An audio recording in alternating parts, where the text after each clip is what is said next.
Sekarang kita coba lihat contoh berikut. Berat 40 anak kambing sebagai berikut. Jadi ini ada beberapa data yang ditanyakan berapa nilai rata-rata hitung populasi. Berarti kita mau melakukan pendugaan titik terhadap nilai rata-rata populasi yang ada. Jadi kita pakai rumus rata-rata pada umumnya. Jadi rumusnya X bar sama dengan sigma I sama dengan 1 sampai N X per N. Jadi ini rumus yang kita pakai. Nah, kemudian pertanyaannya, bagaimana cara mencari rumus rata-rata hitung populasi untuk pendugaan titik ini? Ya, caranya sama. Pada umumnya kita mencari rata-rata, cuma pendugaannya kita pendugaan titik. Jadi misalnya begini, kita kan sudah ketahui nilai N. Di dalam data ini, nilai N itu ada 1, 2, 3, 4, 5, 6, 7, 8. 1, 2, 3, 4, 5. Berarti ada 40. Sesuai dengan di soal tadi, N-nya sama dengan kita ketahui 40. Nah, kemudian yang harus kita cari sebenarnya di sini adalah nilai dari sigma. Jadi nilai sigma I sama dengan 1, sigma I sama dengan 1 sampai 40. Nilai ini yang harus kita cari.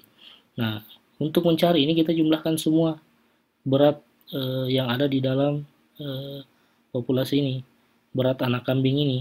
Jadi kalau kita jumlahkan, saya sudah jumlahkan tadi, totalnya itu ada 1000 totalnya. Kalau kita totalkan itu 1000 kg total beratnya. Nah, sekarang kita substitusi. Substitusi kemana? Substitusi ke rumus ini. Jadi kita coba substitusi ke rumusnya X bar sama dengan 1000 per 40. Hasilnya sama dengan 25. Jadi ini adalah rata-rata hitung populasi. Maka kita lakukan konklusi diduga bahwa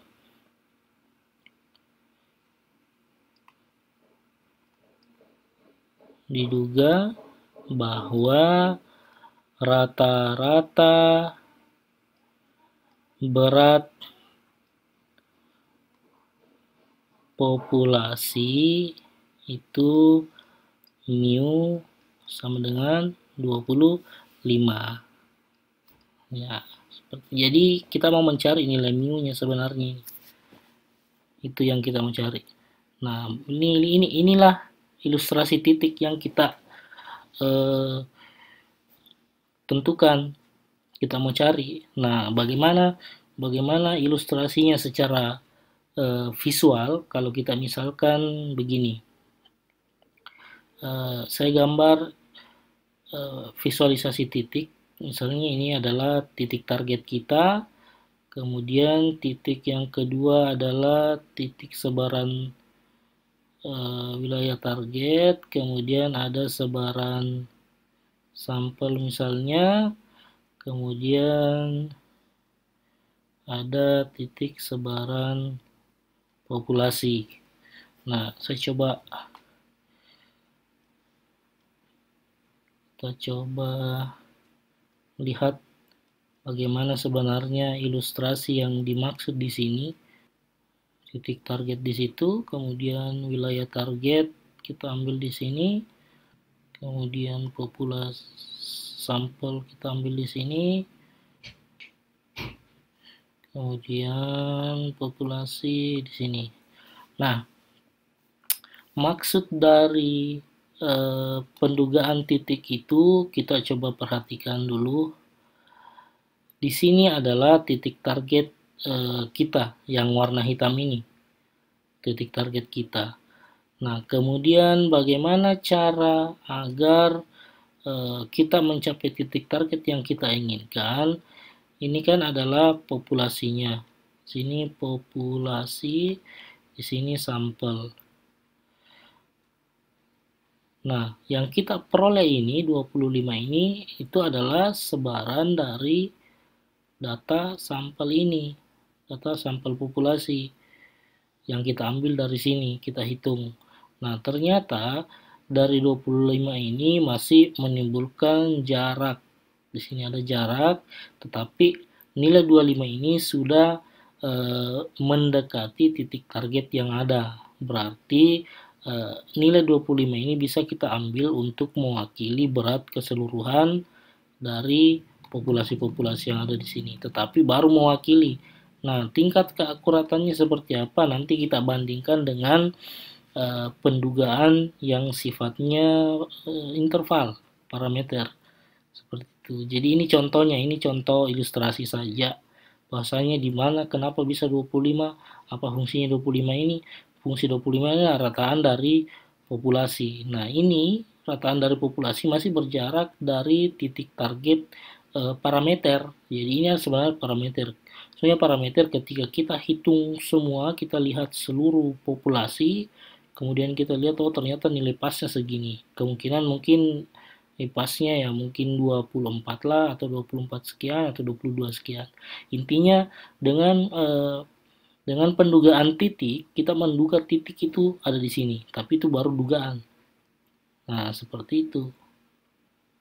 Ya, itu baru dugaan, tapi bukan dugaan sementara, dugaan titik. Jadi kita menduga titik di situ dan itulah yang kita ambil titik terbaik seperti definisi yang tadi sebelumnya. Ada definisi statistik itu adalah pendugaan terhadap parameter dengan mengambil nilai tunggal sebagai titik terbaik dari populasi tersebut. Inilah, jadi ketika kita memperoleh 25, itulah titik terbaik untuk mewakili sampel tersebut, populasi tersebut. Ini adalah contoh untuk pendugaan titik. Nah, sekarang kita coba perhatikan contoh yang kedua. Dari 100 sampel pemilih, ada 60 yang memilih calon A. Berapa proporsi populasi yang diduga? Ini berkaitan dengan simulasi tadi yang proporsi untuk pemilihan. Di situ kan tadi syaratnya X itu adalah suara sah.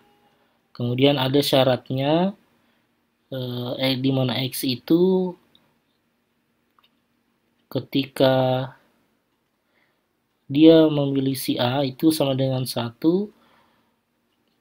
ketika dia memilih si B itu sama dengan 0. Nah, kita misalkan di sini soalnya mengatakan bahwa 60 pemilih memilih si A. Rumus yang kita gunakan adalah rumus proporsi. Rumus proporsi itu adalah jumlah sampel yang berhasil, berarti sigma I sama dengan 1 sampai N XA. Kita misalkan XA itu adalah suara yang memilih si A, adalah sampel yang berhasil dibagi banyaknya sampel, misalkan NX. Ada berapa suara di sini? Ada 100. Jadi rumus yang kita gunakan adalah P sama dengan sigma XA, ada sampel yang berhasil memilih si A, dibagi NX. NX itu kita misalkan banyaknya pemilih. Nah, sekarang yang harus kita cari di sini adalah bagian-bagian dari rumus ini. Langsung saja kita substitusi. Berapa nilai dari sigma I sama dengan 1N XA, itu kan nilainya ini yang kita peroleh tadi, nilainya adalah 60 karena ada 60 yang memilih si A. Kemudian NX-nya, nilai NX-nya sama dengan 100. Nah, langsung ke substitusi ke rumus saja. Seperti biasanya, ini kita substitusi ke dalam sini. Jadi langsung saja P sama dengan 60 dibagi 100. Hasilnya sama dengan 0,60. Inilah kita buatkan konklusinya. kita buat konklusinya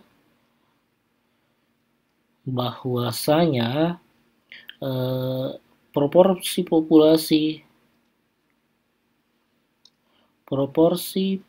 populasi yang diduga itu sama dengan 0,60. Jadi sederhana saja sebenarnya caranya, tidak memerlukan perhitungan rumus yang terlalu ribet, terkecuali kalau kita sudah mencari pendugaan interval atau selang, itu ada menggunakan beberapa rumus yang berkaitan dengan tabel distribusi Z dan tabel distribusi T. Nah, kapan digunakan tabel distribusi Z dan tabel distribusi T tergantung banyaknya sampel, tergantung banyaknya objek yang kita ambil. Kalau misalnya lebih besar dari 30 atau lebih kecil dari 30. Nanti kita akan bahas lebih detail khusus untuk selang. Nah, kalau untuk penjelasan di pendugaan titik ini, saya rasa sudah jelas semua karena tidak terlalu susah juga rumusnya. Nah, nanti kita coba kerjakan beberapa soal tugas yang berkaitan dengan ini di Google Classroom-nya. Saya rasa cukup penjelasan saya untuk pengantar pendugaan parameter ini. Terima kasih atas perhatian adik-adik semua. Semoga bernilai berkah apa yang kita pelajari. Jika ada yang kurang dipahami, bisa ditanyakan di kolom komentar atau melalui classroom-nya. Cukup sekian. Wassalamualaikum warahmatullahi wabarakatuh.